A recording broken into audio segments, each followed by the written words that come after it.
Imagine yourself amidst the bustling streets of ancient Rome. There's a hum of activity. Philosophers debate in the marketplace.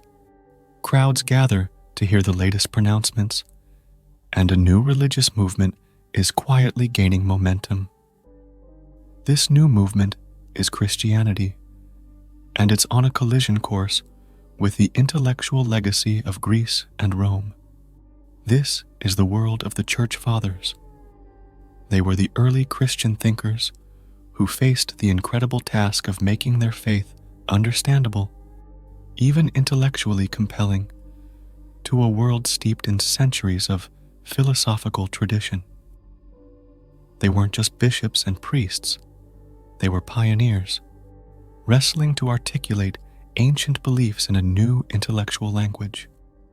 Some of these early thinkers were known as the Apologists. Men like Martyr had a unique advantage. They were well versed in Greek philosophy. Suddenly, it wasn't just faith versus reason. Could the philosophers have been unknowingly reaching towards the same divine truth Christians held in Jesus Christ?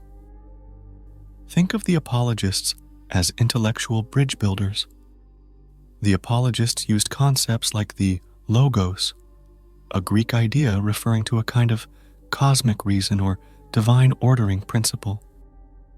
Doesn't that sound a bit like Jesus, described in the Gospel of John as the Word, Logos of God made flesh? This opened up a world of possibilities. Maybe those complex theories of Plato or Aristotle weren't completely alien to Christianity, but could even illuminate it.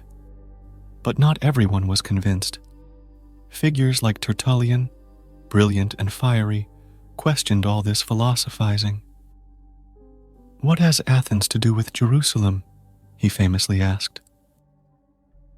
For Tertullian, faith in Christ needed no fancy intellectual dressing. He reminds us that Christianity isn't just a puzzle for the brain to solve, but centered on a person and his radical message. Then there were the grand system builders, the Alexandrians. Clement of Alexandria and his masterful student Origen weren't content with just defending Christianity. They aimed to create a whole framework of Christian understanding, covering everything from the nature of God to how to live a good life. They borrowed from philosophers, remixed, and transformed their ideas to fit within a Christian worldview. Sometimes they pushed boundaries, like Origen, whose controversial ideas would get him into hot water. But their brilliance can't be denied. And then there's Augustine of Hippo, the superstar of patristic thought. Augustine's dramatic conversion, his philosophical explorations fueled by personal struggles, continue to fascinate readers even today. He took the best of ancient thought and masterfully transformed it in the light of his Christian experience. Augustine grappled with questions of time, free will, the problem of evil questions we still wrestle with today. The Church Fathers remind us of a few things. Faith rarely exists in isolation. It interacts with the world around it.